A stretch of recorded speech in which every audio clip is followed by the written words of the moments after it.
Welcome back, everybody. We are looking at example 2 on page 5 of the workbook here. Let's take a minute just to read this example together.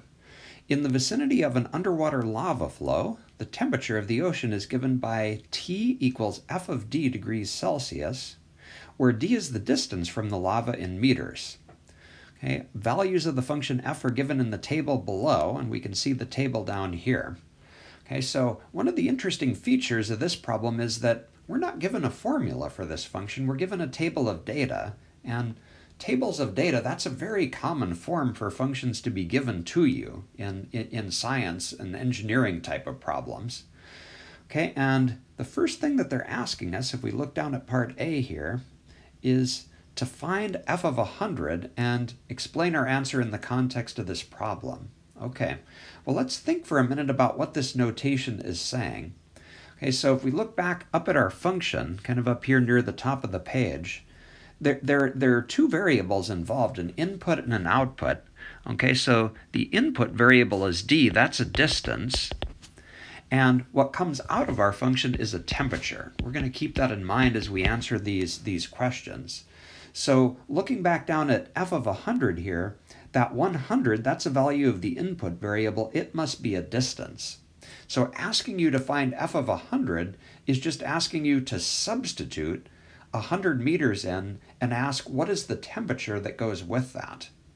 Okay, do we have enough information to answer that question? Okay, well, if you look at our table, notice that there is a d equals 100 on the table, and we can see the temperature that goes with it. It's 62. So f of 100 then, according to our table, would just have to be 62.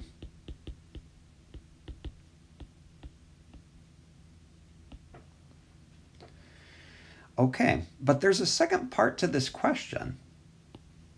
They would like us to explain our answer. That's something that I'll be asking you to do a lot in this class. Can you make sense out of the answer that you came up with in the context of what we're talking about? Okay, so that's just asking us basically to write a short sentence explaining this entire statement. What do we mean when we say f of 100 equals 62? Okay, well, we just need to explain what the two numbers mean. So this means that at a distance of 100 meters,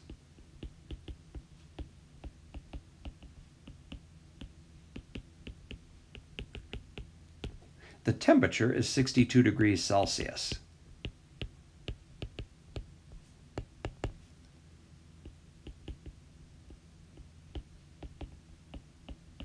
All we really did was just explain the meaning of the two numbers, the input and the output, and doing that kind of explained this whole statement.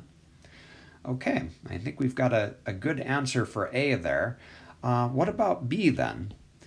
So they'd like us to find the average rate of change of f on the interval 100-200, meaning 100 meters to 200 meters. Okay, so here we're talking about finding the amount of temperature change over the amount of distance change. Okay, and we can do that by kind of sneaking a peek back at the formula for rate of change that we talked about on the previous page. We basically want to take rise over run here, the change in the outputs over the change in the inputs. So we can measure the temperature change by taking f of 200 minus f of 100,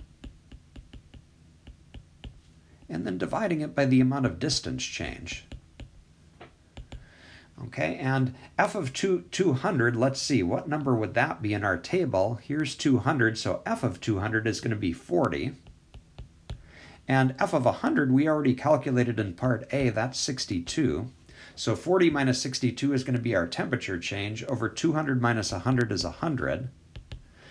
Okay, and if you kind of do the arithmetic there, you're going to get negative 0.22 out of that.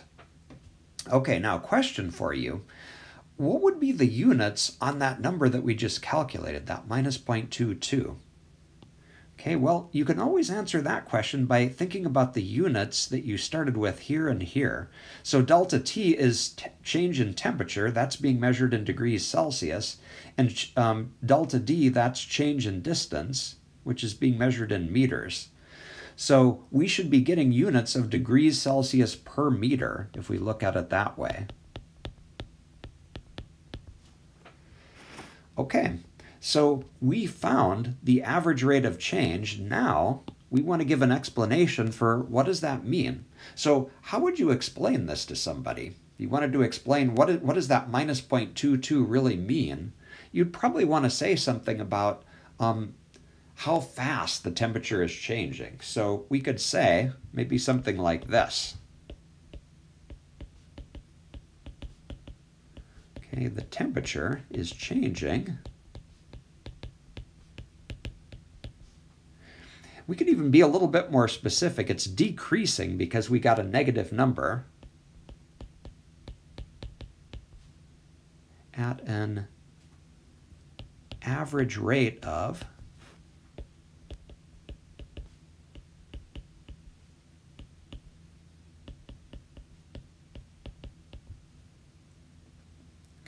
okay, and then we'd want to say something about where we are when the temperature is changing. So notice the interval, we were talking about just the interval between 100 meters away and 200 meters away. So we could say something like, as we move from 100 meters away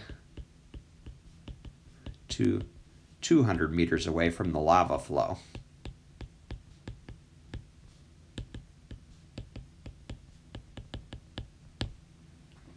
Okay, and I think we have ourselves an answer to both of these questions.